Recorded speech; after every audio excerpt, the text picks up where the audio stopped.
আমার আজকে কি রান্না আছে দেখতে থাকুন। আশা করি সবাই ভালো আছেন। আজকে কাঁঠাল দানা নিয়েছি, সরু সরু করে কেটে নিয়েছি, একটু সিদ্ধ করে নিয়েছি লবণ দিয়ে। একটা আলু নিয়েছি, বড় একটা পেঁয়াজ নিয়েছি, দুটো কাঁচা লঙ্কা উচ্ছে কেটে নিয়েছি, ভাজা বানাবো। ভালো লাগে এটা খেতে, বানাবো। আর ডাল বানিয়ে নিয়েছি, ভাত হচ্ছে। আমি উচ্ছে আলু ভাজা খেতে ভালোবাসি, এটাই নেব। ডাল টাল আর খাবো না, এটাই নিয়ে যাব। বানাচ্ছি একটু বেশি করে। ফ্রাই প্যানটার মধ্যে ডালটা তেল দিয়ে ফোড়ন দিয়ে নিয়েছিলাম, এইটার মধ্যেই বসিয়ে দিচ্ছি। ডালটা প্রেসার কুকারে আছে, আর নামাইনি। পরিমাণ মতো তেল দিয়ে দিচ্ছি।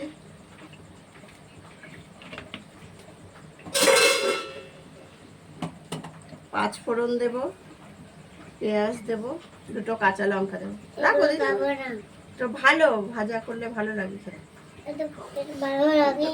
ভালো লাগে না, ওটা তো কাঁচা, এখন সিদ্ধ হয়নি, ভাজা হবে। এটা ভালো লাগে খেতে। হ্যাঁ, ওটা সব মিশিয়ে ভাজা করবে। তুমি ডাল খাবে, ডাল পড়ে যাবে ওখানে, প্রেসার কুকারে আছে।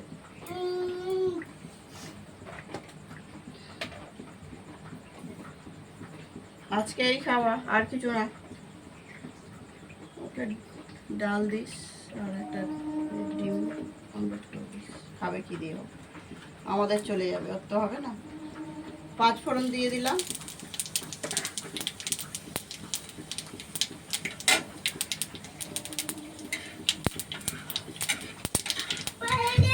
কারি পাতাটা দিয়ে সুজি করে খেলি না?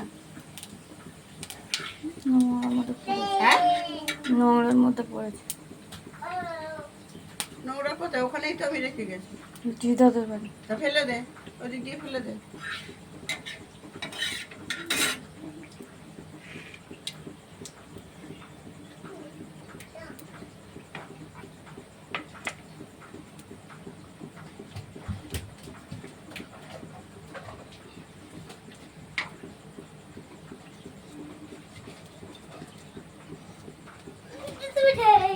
হাফ শুকনো লঙ্কা দিয়ে দেবো, গন্ধটা ভালো হবে।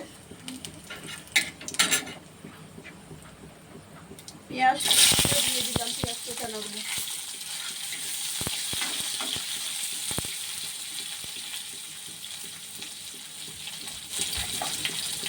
পেঁয়াজটা বেশি ভাজা হবে না, এখনই দিয়ে দেবো এটা। এগুলো তো ভাজা হতে হবে, সব একে একে দিয়ে দেবো। কাঁঠাল দানাটা দিয়ে দিলাম।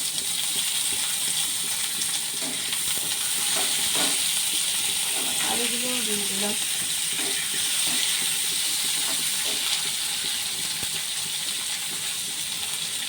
উচ্ছেগুলো দিয়ে দিলাম।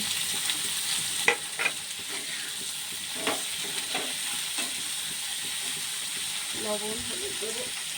দিদি খালি যাচ্ছি করছিল, মেয়েকে বললাম আগে যাবো, পড়া করে আমি আবার।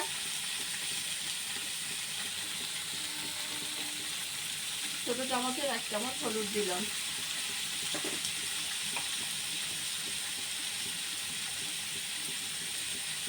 স্বাদ মতো লবণ দিলাম।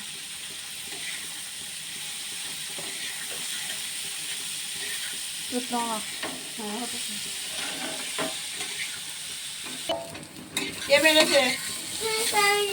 ভাজাটা হয়ে গেছে, বন্ধ করে হয়েছে।